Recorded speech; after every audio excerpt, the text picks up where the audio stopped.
इसको आप कहें तो एक कहानी से समझाऊं? समझाऊं?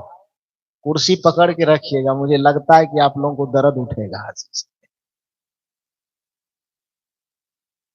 एक बार विष्णु जी के पास नारद जी पहुंचे। नारद जी मैंने सूचना प्रसारण मंत्री। अभी वाला नहीं, अभी वाला तो दूसरा कोई है। जिस समय कैबिनेट मंत्री 3 लोगों के पास था, ब्रह्मा विष्णु शिव के पास, तो उस समय में जो गृह मंत्रालय था वो विष्णु जी के पास था।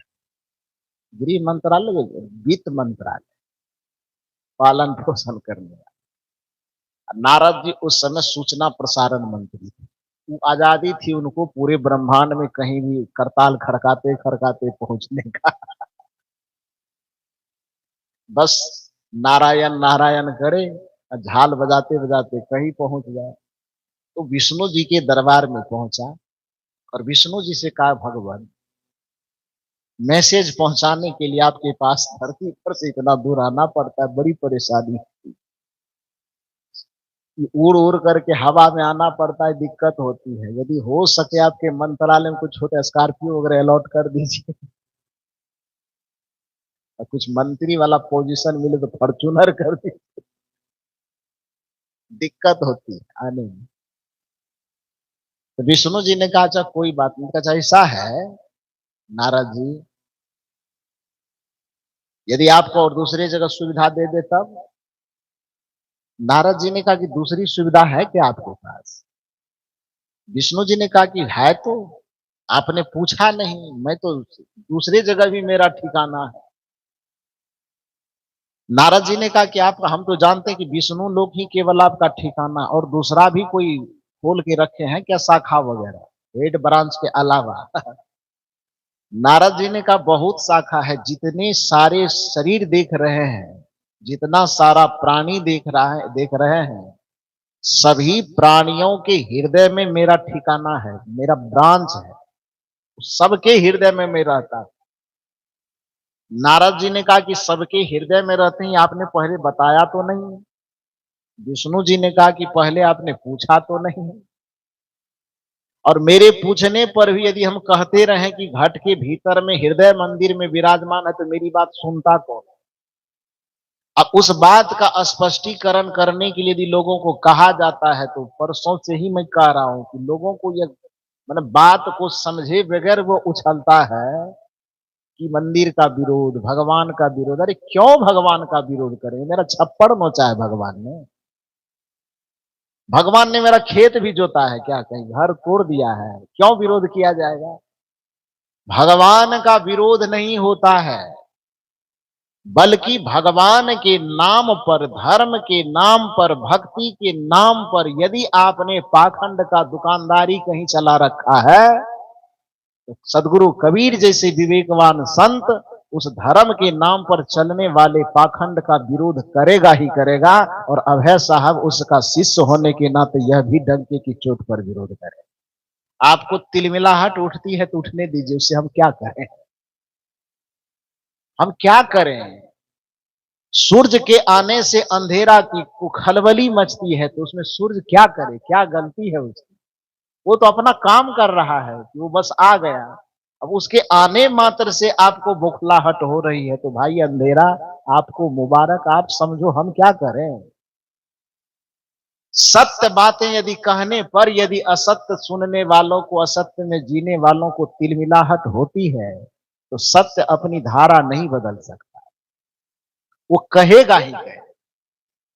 कबीर साहब ये बार बार पुकार करके कहेंगे ही कि वह मंदिर में, और ये बार बार कहता हूं कि केवल कबीर साहब नहीं कहते, विष्णु जी ने भी कहा कि मैं शरीर के अंदर रहता हूं। नारद ने कहा कि आज तक बताया नहीं, कि देखो बेवकूफी की बात क्यों करते हो भाई, सब बता रहा कि हृदय। विष्णु ने बताया, श्री राम ने बताया, श्री कृष्ण ने बताया। अब गीता पलट के देखो, गीता में श्री कृष्ण से अर्जुन ने पूछा कि भगवान कहाँ रहते हैं? श्री कृष्ण ने कहा कि ईश्वर सर्वभूता नाम हृदय अर्जुन तिष्ठिता। ईश्वर सभी प्राणियों के हृदय मंदिर में निवास करते हैं। श्री राम जी से पूछा ईश्वर कहाँ रहते हैं? श्री राम जी ने कहा प्रकृति पार प्रभु सब उर्वासी ब्रह्म निरीह विरज अविनाशी। अब इससे ज्यादा ऑपरेशन करके और क्या कहे, कैसे कहेगा आदमी? श्री राम जी कहते हैं कि मैं प्रकृति के किसी स्थान में अवस्थित नहीं हूं, बल्कि प्रकृति पार प्रभु सब उर्वासी ब्रह्म निरीह विरज अविनाशी। पूरे प्रकृति मंडल के 5 तत्व 25 प्रकृति 3 गुण से परे शुद्ध चेतन आत्म स्वरूप में मैं सबके हृदय विराजमान में बैठ करके वह प्रभु रूप में जगमगा रहा। अब भगवान क्या कहेगा, कैसे कहेगा बताओ? भगवान शंकर से पूछा कि आप तो त्रिलोकी है, मालिक त्रिलोक के, आपको आपसे पूछूं आप कहाँ रहते? शंकर जी ने कहा भैया मैं भी तो सुर में मिला के चिल्ला रहा हूं। कबीर साहब कह रहे, बुद्ध कह रहे, राम कह रहे, कृष्ण कह रहे, अब हमको भी काहे घसीट रहे? कहा नहीं, आप पावरफुल आदमी हैं भगवान, थोड़ा आप भी बता दीजिए। शंकर जी ने कहा कि जब से सृष्टि हुई मैं तभी से बता रहा हूं, लेकिन लोग मानने के लिए तैयार नहीं। संतो देखत जग बौराना, साच कहे तो मारन धावे झूठे जगपतिया। भगवान शिव ने कहा कि कबीर साहब जैसे संत महाज्ञानी जब बार बार पुकार करके कह रहे हैं तो हम लोगों से पूछने की जरूरत क्या है? आज मान लीजिए संत की बात पे भरोसा नहीं तो आप भगवान है ना, आप ही से पूछ लेते हैं। भगवान शंकर ने कहा कि भैया मैं तो पहले विजिटिंग कार्ड दे दिया हूं, इतने लोग यहाँ आते हैं मिलने के लिए जाते हैं, आप लोगों का प्यार दुलार इतना मिल रहा है कि मैंने कल भी सुबह में भी कहा था दोपहर के सत्र में कि पलटने तक का भी मौका नहीं देते आप लोग। क्या किया जाए? हमारे यतीम साहब जी बता रहे थे हमारे आनंद को, जब इन्होंने मेरे गेट के आगे में लंबी कतार देखे ना, तो मेरे आनंद जो है उनको ये कहते हैं कि गुरुओं बनना बड़ा झंझट वाला काम है। तो सही बात है, अब हम लोगों को फीलिंग होता है गुरु बनना बड़ा झंझट का काम है। तो इतना स्नेह देते हैं, सब पूछते हैं कहाँ है, पता क्या है, कैसे है, तो मान लो मुंह से तो सबको उतना लिखा नहीं पाएंगे, कैसे लिखा पाएंगे, बता नहीं पाएंगे। जो भी थोड़ा प्रतिष्ठित व्यक्ति होते हैं, चाहे वो राजनेता हो चाहे वो धर्म नेता हो, कि कोई तो एक कार्ड छपवाता है, विजिटिंग कार्ड छपवाता है कि नहीं, उसमें नाम पता मोबाइल नंबर वगैरह लिख करके दे देता है।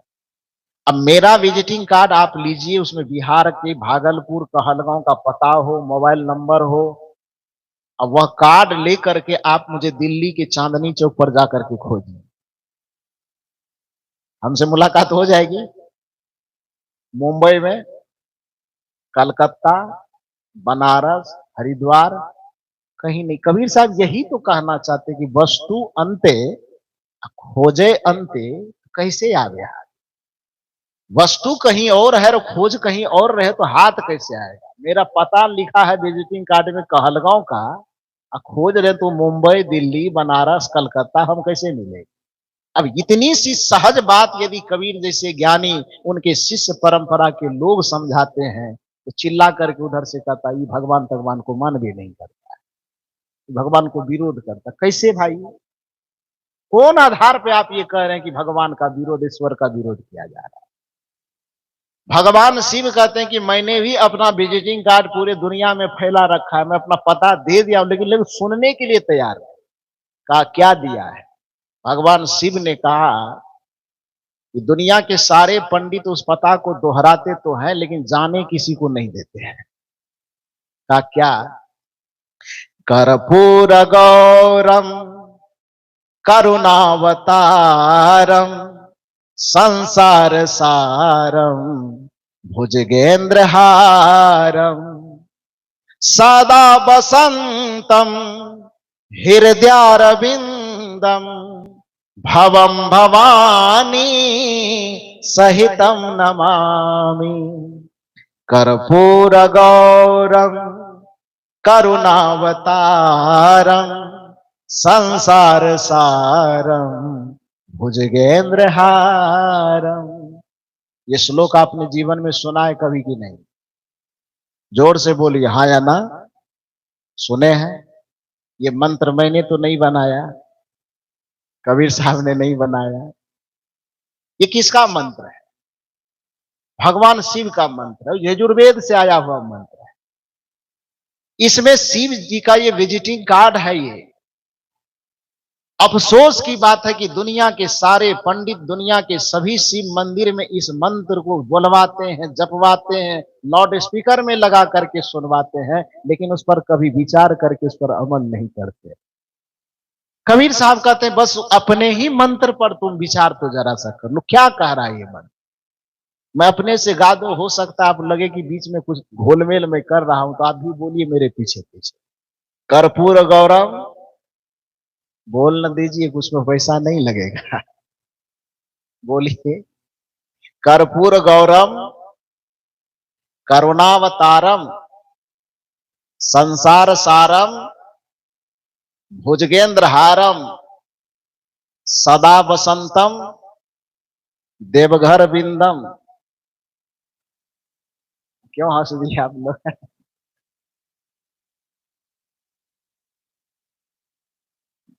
पता गलत बता दिए क्या? क्या हो गया तब? क्या भरना है? हरिद्वार बिंदम, काशी की बनारस? हैं? हम इतना ठो बोल करके डैश छोड़ देते। भरिए आप लोग, उसमें क्या भरना है? कर्पूर गौरम करुणावतारम संसार सारम भुजगेंद्र हारम सदा बसंतम डैश डैश डैश। अब भरिए क्या भरना है? आए? सच बोल रहे हैं। फूल वाला डाली लेके मंदिर कौन जाता है? इसमें ईमानदारी से बताओ, कोई जाने वाला है कि नहीं है? प्रायः जाते, प्रायः लोग जाते होंगे। विचार किया है आपने कि भगवान शिव ने पता क्या बताया, क्या कहा? छोड़ दीजिए न कबीर साहब को, बड़ा कबीर पंथ के नाम से मिर्ची लगती है आपको, भी लाल वाली। तो कबीर साहब को रहने दीजिए बगल में। भगवान शिव से पूछिए, पूछिए उनसे कि आप कहाँ रहते हैं। भगवान शिव कहते हैं कि भाई मैं मंदिर में नहीं रहता हूँ। कहाँ रहता हूँ? घड़ी देख रहा तुम्हारा बाबू। बंद करना है क्या? तो मोबाइल लाइए जल्दी मेरे सामने। बंद करो कि श्लोक पूरा करो? श्लोक पूरा कर दो। वो तो मुफ्त में आप हमसे ले लिया। अब दोपहर में हमको बताए कि एक सत्र करना है। पूरा खिंचवा दिए लंबा। और उसके बाद फिर तब, जैसे मैंने पहले कहा ना कि आप लोग इतने चालाक हैं कि जर्सी गाय की तरह दूहते हैं। और आज लेकिन उसमें भी थोड़ा बढ़ गया। एक तो पहले जर्सी गाय की तरह दूह लिए, अब जब सारा दूध निचोड़ गया तो उसके बाद एकदम इंजेक्शन डाल करके तब दूहते हैं। फिर दोबारा ला करके बैठा। तो खैर कोई बात नहीं, सुनने के लिए आप तैयार हैं तो बोलने में मुझे क्या लगता है। इसी के लिए जब जीवन अर्पित है। अरे थकावट को जाने दीजिए, थकावट की बात कौन कहे। इस माइक पर बोलते बोलते आपके बीच में इसी तरह मुस्कुराते मुस्कुराते यदि प्राण भी छूट जाए तो कोई गम नहीं। इसी के लिए जीवन न्यौछावर है। भगवान शंकर क्या कहते हैं? कर्पूर गौरम करुणावतारम संसार सारम भुजगेंद्र हारम सदा बसंतम। आगे क्या होगा? हाँ, सहितम नमा। इसका अर्थ क्या हो गया कि भगवान शिव कहते हैं कि भवम भवानी, अकेले नहीं, पत्नी सहित। ऐसा नहीं कि पति यहाँ रह रहा है गांव में या पत्नी कहीं डेरा लेकर के रह रही, वहां भी आने जाने की जरूरत पड़े। शिव जी कहते नहीं नहीं नहीं, ऐसा मामला नहीं। हृदयार बिंदम जो मेरा निवास स्थान है, अकेले नहीं, भवम भवानी सहितम नमामि। जो मेरी शक्ति है, जो मेरी चैतन्यता है, उस चैतन्यता के साथ, उस जागृति के साथ जो कल्याण स्वरूप शिव स्वरूप वह परमात्मा है, वो कहता है कि मैं दुनिया के किसी मंदिर में मैं नहीं रहता हूं, मैं रहता हूं तो हृदयार बिंदम हृदय रूपी मंदिर में सदा सतत निरंतर हमेशा प्रतिपल प्रतिक्षण निवास करता हूं। इससे मैं अलग हट करके कहीं नहीं जाता। हृदयारविंदम शब्द के साथ शिव जी ने जब मंत्र का प्रयोग किया तो उसमें सदा वसंतम का प्रयोग किया। सदा का मतलब सोमवारी होता है कि मंगलवारी आए, हमें इहो सब जानते हैं आप लोग। सदा मन हमेशा भी होता है। सदा का मतलब हमेशा, उसमें सोमवारी और मंगलवारी का कोई भेद नहीं। उस सदा के अंतर्गत 11 महीना नरक वाला महीना और सावन महीना और स्वर्ग वाला महीना का फिर फर्क नहीं है उसमें। सदा का मतलब न रविवारी, न सोमवारी, न सावन, न भादो, न आसीन, न कार्तिक, कोई फर्क नहीं पड़ता है। हाँ हाँ हाँ हाँ। तो सदा वसंतम हृदयारविंदम, तो हमारे साहब बता रहे कि एक लोटा जल सब समस्या के हल कहाँ होता है। सोमवार के दिन कहाँ होता है? मंदिर में। भगवान शिव ने पता दिया है। कहाँ बौख रहे हैं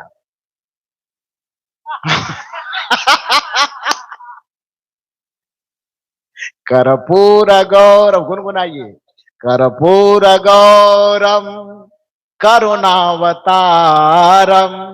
संसार सारम भुजगेंद्र हारम सदा वसंतम हृदयारविंदम भवम भवानी सहितम नमामि। कर्पूर गौरम करुणावतारम संसार सारम भुजगेंद्र हारम। वह शिव स्वरूप परमात्मा सबके हृदय रूपी मंदिर में विराजमान है। तो चाहे राम से पूछो, वह कहते हैं मैं हृदय में निवास करता हूं। चाहे श्री कृष्ण से पूछो, वह कहते हैं मैं हृदय में निवास करता हूं। चाहे शिव से पूछो, वह कहते हैं मैं हृदय में निवास करता हूं। और इसी बात को सदगुरु कबीर डंके की चोट पर कहते कि कस्तूरी कुंडल बसे मृग ढूंढे वन माही। क्यों भटक रहे हो मेरे भाई? ऐसे घट घट राम है दुनिया जानत।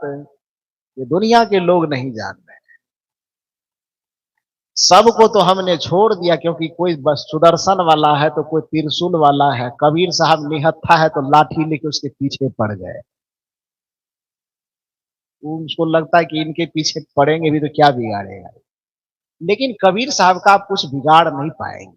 बिगड़ तो आपका जाएगा, नसीब आपका फूटेगा यदि सत्य की बात आप नहीं मानेंगे।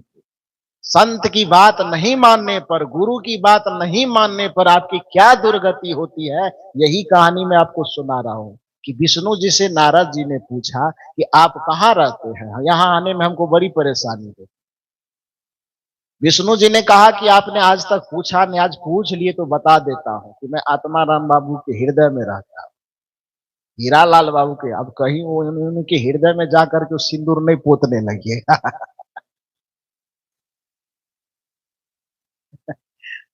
तो जितना मतलब उनके हृदय का मतलब जितना हृदय है, स्त्री का, पुरुष का, धरती की मानव अथवा मानवेतर किसी भी प्राणी का हृदय है, उसका परमात्मा उसके ही हृदय में निवास करता है। तो भगवान विष्णु ने कहा कि मैं सबके हृदय में निवास करता हूं। नारद ने कहा कि अच्छा ऐसी बात है, तब तो सूचना किसी भी जगह पहुंचाई जा सकती है आपके लिए। विष्णु जी ने कहा बेशक, आज तक पूछा नहीं इसीलिए नहीं बताया। मैं सबके हृदय में रहता हूं। रमे निरंतर आत्मा सब घट आठो याम ताही से बुद्ध संत जन कहत तासु को राम। उसको राम इसलिए कहा जाता है क्योंकि वह सबके हृदय में रमन कर रहा है। उसको रमैया राम कहा जाता है। तो कहा मैं सबके हृदय में निवास करता हूं। तो नारद जी ने कहा वाह वाह वाह, तब तो आज से बड़ा आनंद मिल गया। अब सूचना पहुंचाने के लिए इतना दूर पृथ्वी से बैकुंठ आना नहीं पड़ेगा, पहुंचा देंगे जहां सूचना पहुंचाना हो। ऐसा सोच करके वो नीचे आया।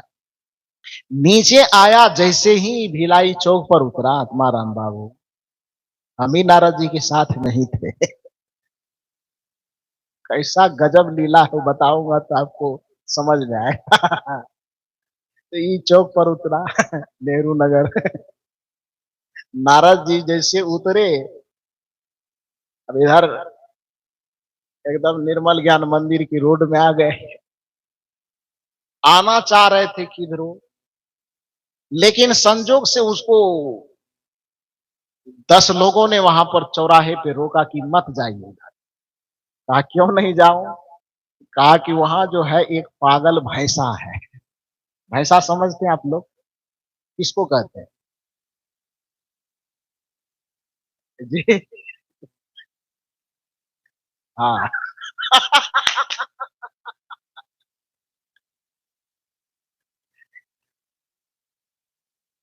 अच्छा समझ गए तो समझ जाइए।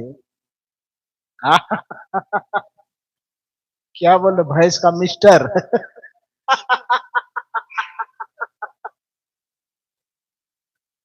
अच्छा ठीक है, जो भी समझिए। तो भैंस।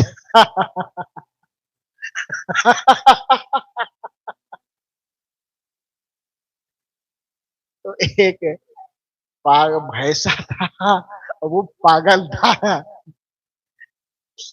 तो लोगों ने रोका कि उधर मत जाइए। कहा क्यों? कहा उधर भैंस का मिस्टर बैठा हुआ है और वो भी पागल अवस्था में है। उधर जाएंगे तो आपकी खैरियत नहीं है। कहा तब क्या करें?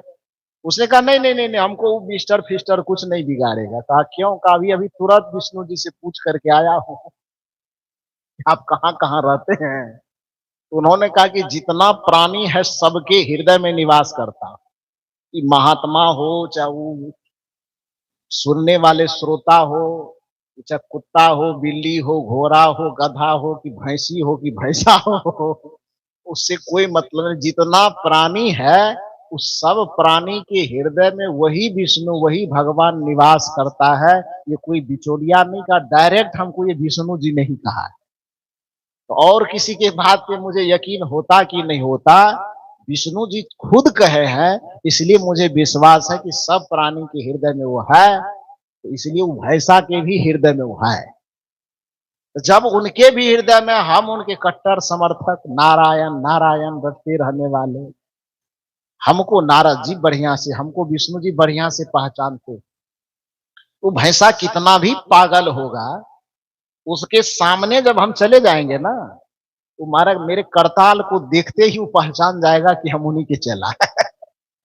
वो मुझको कुछ नहीं कहेगा। नारद जी समझा रहा है आत्माराम बाबू को, हीरालाल बाबू ये रोक रहे थे कि मत जाइए, लेकिन माने नहीं। इन लोगों की बात को नहीं माने, कहे कि चुप रहिए आप, हमको विष्णु जी पहचानते हैं और भैंसा के हृदय में विष्णु जी बैठा हुआ है, आपकी बात हम नहीं मानेंगे। लोग समझाते समझाते थक गए, लेकिन जब नहीं माने वो चले गए।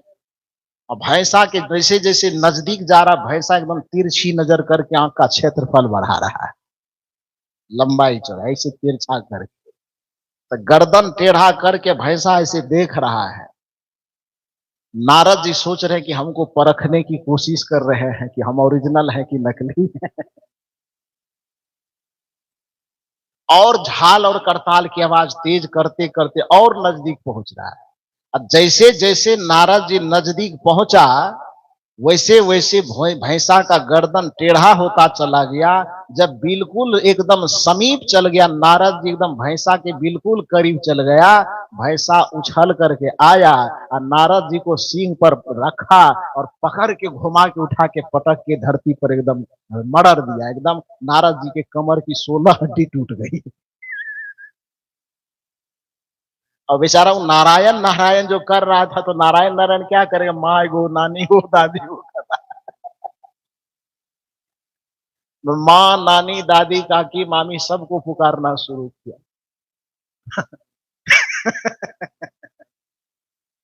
लोग सब उधर से आ रहे, नारद जी नारायण नारायण क्या होगा, दाद बेवकूफ है। नारायण नारायण, कमर की 16 हड्डी टूट चुकी है, नारायण नारायण करता।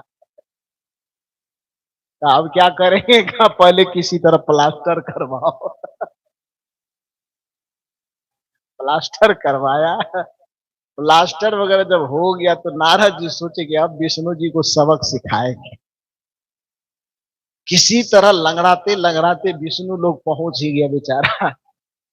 और लंगड़ाते हुए आते देखकर कमर में बैंडेज प्लास्टर देख करके विष्णु जी सरसैया से पूछते, कौन? नारद। क्या समाचार है? नारद ने कहा कि सही सलामत चाहते हैं कि हाल समाचार मत पूछिए और बताइए कि कौन जन्म के दुश्मनी निकाले। जब आपको ओरिजिनल पता नहीं बताना था मत बताते। कौन सी दुश्मनी निकाले कि आपने कहा कि सबके हृदय में रहते, आपके बात पर भरोसा करके हम भैंसा के पास चले गए और उसने ऐसा पटका कि कमर की 16 हड्डी टूट गई। नारायण नारायण का सारा मंत्र हम भूल गए।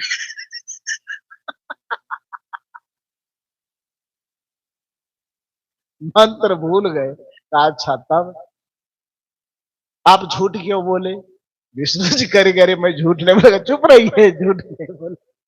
झूठ नहीं बोले थी, बैंडेज कैसे बंधाया? नारद जी ने कहा, विष्णु जी ने कहा नहीं नहीं नहीं, झूठ नहीं बोले। का तब का पहले सुनो तो सही, मैं झूठ नहीं बोला। अरे मैंने तुमसे क्या कहा था? कहा मैंने कहा था तुमसे कि जितने सारे हृदय है उस हृदय में मैं निवास करता हूं। तो जब मैंने ये कहा कि मैं सभी हृदय में निवास करता हूं, तो तू ये फार्मूला तो पकड़ लिया कि सब हृदय में निवास कर रहा है, तो भैंसा वाला हृदय में निवास भी करता होगा। ठीक है, तुम्हारी मान्यता कोई गलत नहीं है, लेकिन यदि तुमको यह कहा गया था कि सभी हृदय में मैं निवास करता हूं, तो चौराहे पर खड़े होकर के जो रोकने के लिए आत्मा राम बाबू हीरा लाल बाबू खड़े थे, हाथ जोड़ करके कह रहे थे कि उस रास्ता से मत जाइए, तो उसके भी हृदय में बैठ करके तो विष्णु जी ही कह रहा था कि उधर मत जाओ। तो उनकी बात काटा क्यों? उनकी बात क्यों काटा? और जब 15 ठो विष्णु के बात को तू काट दिया, तो एक ठो विष्णु पटक के तुम्हारा हड्डी नहीं तोड़ेगा तो क्या करेगा?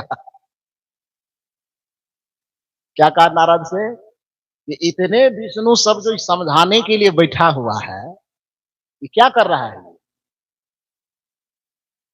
जब चींटी से लेकर के हाथी के अंदर में वो विष्णु, वो राम, वो कृष्ण, वो शिव, वो परमात्मा बैठे हैं, तो उजला उजला जो पहना हुआ है चमकदार सब, इसके हृदय में कौन बैठा हुआ? रावण कि कुंभकर्ण?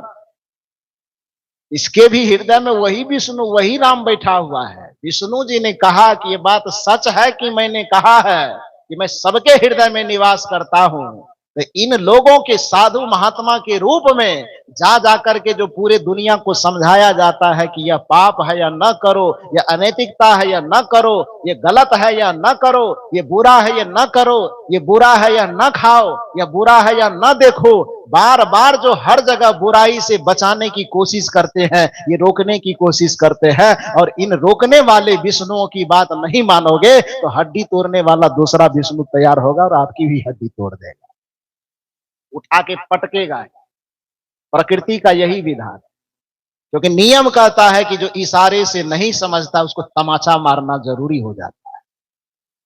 यदि इशारा करने वाले इन विष्णुओं की बात नहीं मानेंगे आप, इशारा करने वाले शिव की बात नहीं मानेंगे आप, राम की बात नहीं मानेंगे आप, उधर उठा के पटकने वाला भी कोई राम कोई विष्णु तैयार हो जाएगा। कहने का भाव यह है कि हरि के रूप में इन संत गुरुजनों की बातों को आप मानिए। शराब नहीं पीना चाहिए, मान लीजिए जीवन निहाल हो जाए। माता पिता की अवज्ञा नहीं करनी चाहिए, मान लीजिए जीवन कल्याणमय हो जाएगा। सास ससुर माता पिता की सेवा करनी चाहिए, यह मान लीजिए जीवन का कल्याण हो जाएगा। गुरु के आदेश उपदेश की अवहेलना न कीजिए, यह मान लीजिए जीवन का कल्याण हो जाएगा। कबीर साहब यही कहते हैं, मत कर मोह तू हरि भजन को मान रे तू, गुरु वचन को मान रे। ये मानोगे तो करना क्या है, अपने सभी प्राप्त कर्मेंद्रियों और ज्ञानेंद्रियों का सदुपयोग होना शुरू हो जाएगा। तब पता चलेगा कि मिला किस लिए। सदगुरु कबीर साहब कहते हैं, नया न दिए हरि दरस करान को। ये आंख क्यों दिया है, सिनेमा देखने के लिए कि उपन्यास पढ़ने के लिए? कि बच्चा सब स्कूल चला गया तो घर में लेट करके सीरियल देखने के लिए। सीरियल देखने वाला पार्टी सब ये बैठा हुआ है कि नहीं है? इसीलिए आंख मिला है। कबीर साहब से पूछो क्यों मिला है। नयन दिए हरि दरस करान को, श्रवण दिए सुन ज्ञान रे। नयन दिए हरि दरस करान को, श्रवण दिए सुन ज्ञान रे। श्रवण दिए सुन ज्ञान रे, हरि वचन को मान रे तू, हरि भजन को मान रे। मत कर मोह तू, मत कर मोह तू, हरि भजन को मान रे तू, गुरु वचन को मान रे। और गुरु के वचन को मान करके, हरि के भजन को मान करके जब आप जीवन की यात्रा करेंगे, तो आपके पास जो प्राप्त साधन है, जो प्राप्त चाकू है, या तो उससे सब्जी काटने का काम करेंगे, या तो उससे आप चिकित्सा करने का काम करेंगे, उसको किसी के पेट में डाल करके उसके प्राणांत करने का काम नहीं करेंगे।